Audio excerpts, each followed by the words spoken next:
Says the Rambam in Hilchos Talmud Torah, Perek Hey, Halacha Tes, Ra es Rabo over al Divrei Torah. If somebody sees their Rebbe violating, doing an Avera, Omer lo, Limatan Rabbeinu kach v'kach. 1 second. Didn't you teach us ... Right? Chas v'shalom to say that, you're not allowed to say your Rebbe, you're wrong, you're a liar. That's not true. Right? Didn't you teach us? I thought, can you understand it the other way? Or different ways to say it. And anytime I quote my Rebbe in front of my Rebbe, Omer lo kachli matan Rabbeinu. I also have to quote him. This is what Rabbeinu taught us. V'lo yomar davar shloshama me'rabo ache yaskir shem omro. Right? If you hear, you shouldn't mention anything unless you could quote the person who you can be quoting. Right? Yaskir shem omro.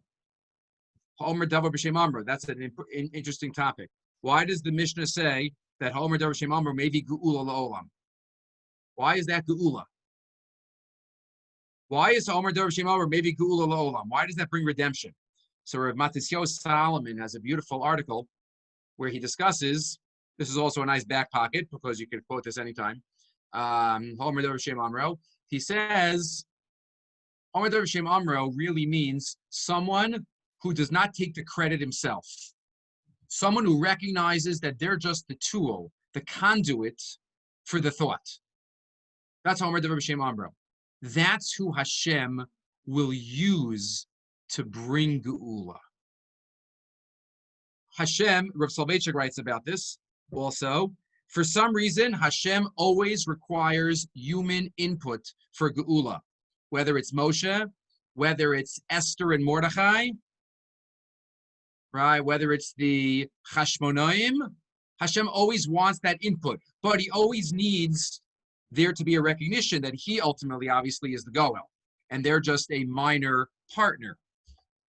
But that's how Omer davar b'shem omro, maybe geula olam. If somebody lives their life with that attitude, giving other people the credit, then maybe geula, Hashem will use you to bring geula. Moshe Rabbeinu always gave other people the credit. Right? And that's why Hashem used him. Right? Esther and Mordechai, they each gave each other the credit. That's the idea of Omer davar b'shem omro. Maybe geula, Hashem will use you as a tool for geula. That's what the Rambam says. You have to be very careful about always quoting b'shem omro, because it means I'm not going to plagiarize. Right? I don't take it for myself. Okay, and then the Rambam continues. If a Rebbe Muvik dies, then one has to tear kriya, and not sew it back up, like for a parent. All of these halachas only apply to a Rabbi Muvik. That we learned Rov Chachma from this Rav. Interesting. What does Rov Chachma mean? What does Rov Chachma mean? Most of his wisdom. Does that mean more mesechtas? Or does that mean his way of thinking? Right? It could be a qualitative. It could be a qualitative. Meaning I have, I was in Rav Rosner's Shiur for 7 years. Baruch Hashem, I had the schus. But he was the one that I would say, taught, whatever little bit I have, it's from him, how to approach sugyas and how to formulate and the types of questions to ask. Even though there could be other Rebbeim that are also Rebbeim that I might have learned more hours for, because you can't listen to Rav Rosenzweig in the car. And I did many hours in the car. So I listened to other Rebbeim in the car. So quantitatively, I don't know how to determine Rov Chachmasa. Right? Does it go by Rov of the ability to how to think, or does it go by most information? Okay, you could just be machmir and treat everybody as Rabbi Muvak. But there's also coolers too. You can't just be machmir and say, like for the halacha of kriya, is bal tashchis, and there's no mitzvah of kriya to tear a shirt. But this is an interesting discussion. Rov chachmasa mimenu, that's usually what it's called. Let's just finish the halacha. Avalim lo lamad mimenu rov chachmasa, harizat tamid chaver. But if you didn't learn rov chachma from him, then you don't have that status. All these halachas are for a Talmud chaver. You stand up in front of him. There's certain halachas that apply but general covet, not the intense covet as we've mentioned. Even if you only learn one halacha from somebody. Yes, Yaakov.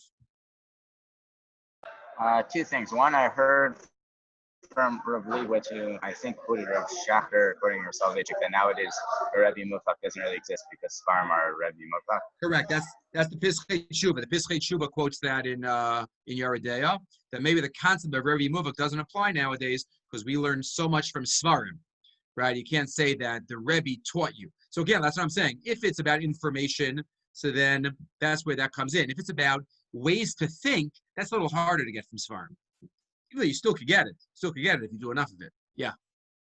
Also, the thing by Rebbe not to correct him, rather say like, didn't Rebbe teach us this, is similar to the parent, correct? Exactly. A lot of these halachas are parallel. So why in Parshas Vayechi by Ephraim and Menashe does Yosef say Lo Chen Avi when he's trying to switch hands? Like that seems exactly counter to what we're saying. Right. So there are always questions brought from Sukkim. You know, how did Yoshua say Moshe's name? Adoni Moshe Klaim. Right? How did he call his Rebbe by his first name? I want to say Adoni is like Rebbe. But you know, you have to in that circumstance where maybe where one is violating an action, well, Afrushi Meisura could be different. Because there he's actually doing something wrong right now. And the only way to stop him is to switch the hands. So it could be different. Okay. I mean, in that case, also Yaakov, what was he going to say? You taught me that you give the older bracha, the older one first. It's not really information kind of thing. It's a different kind of content. I don't know. He could have said like, isn't it proper like this or that? Right. But little thing Avi seems like not.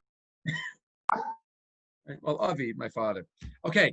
Let's move on. So let's now get now that Shachris is finished in Chicago, we can now get back to Gemara here. We have one more point to make in Sugya number 15. I don't know, Eli said he said, I heard a bunch of beeps on my phone. So hopefully you'll have some of the notes there. But let's just finish up the last point I wanted to make, because that is, again, a major topic, but I just give you one makar on it. Right, the machlokas between the shach and the ksos. Let's just learn that together and then talk about that, and then we'll get back to start some chazara already. We'll start some chazara. The shach and the ksos have a machlokas about our case in the Gemara, right, where the Malva says you didn't pay me, the Lova says I paid you half, and the Eidim say that he paid in full. And the Gemara says, except according to Rabbeinu Gershom, who Yehuda reminded us of yesterday, besides Rabbeinu Gershom, the halacha is the lova. The lova says, swears, and pays half. The question is, right, and we saw the Rishonim, you ask opposite questions. Why is he believed? Why does he even have to pay? Why does he even have to swear? All different days. But we noted that the Shach says that this whole halacha is only if there is a shtar. If there is a shtar, so then we say this is the halacha that he has to swear. But if there wouldn't be a shtar, this would be a milva al peh. And the same thing, he says, I paid half, and then that should be modeh b'mixas. But then there are eidim that say he paid in full, then he would be able he doesn't have to swear. He doesn't have to swear, says the Shach. Why? Because only because there's a shtar here does that weaken the live eidim. Because the shtar is a reisa.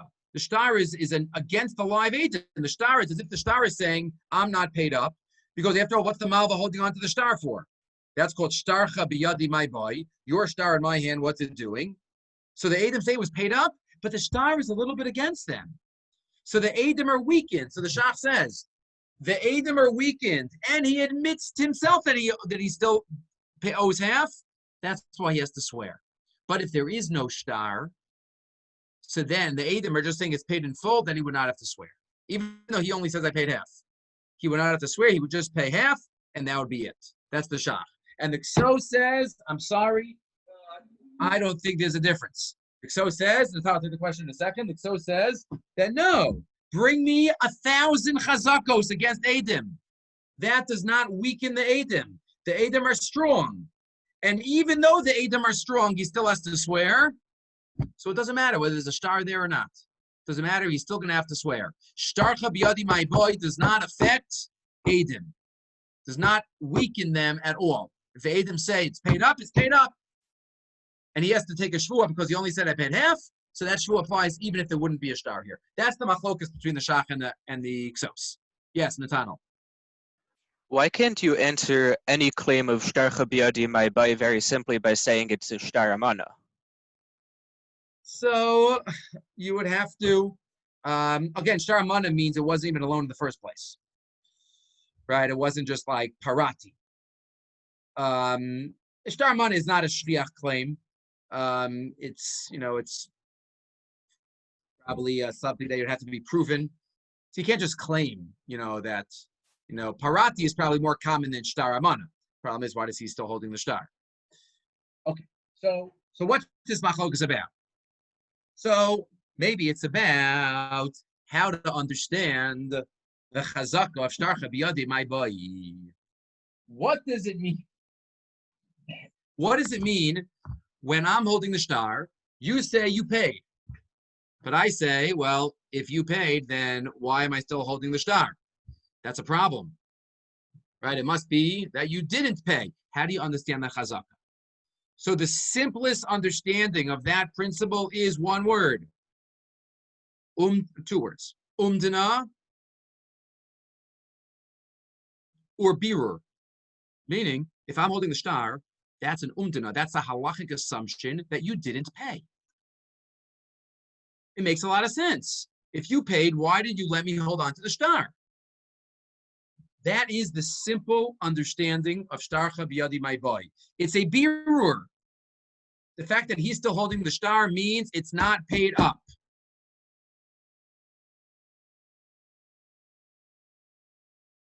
But says Reb Chaim, you get a different impression from the Rambam. All right, this is the Reb Chaim that I gave you to look at in Kuf Tesvav. Kuf Tesvav, he says, look at the Rambam. In Malve Velove Yud Aleph Aleph. And you need a Reb Chaim to catch this diak in the Rambam. The Rambam says, Hamalves Chaveiro Bifnei Eidim. Or somebody lends their friend in front of Eidim. Oshamar Eidim Habu Eidim Shanechaya Zamana. Okay. Aval Hamalves Chaveiro Bishtar. If somebody lends their friend money with a shtar, Sarich Lefaro Be'edim. He has to pay him back with witnesses.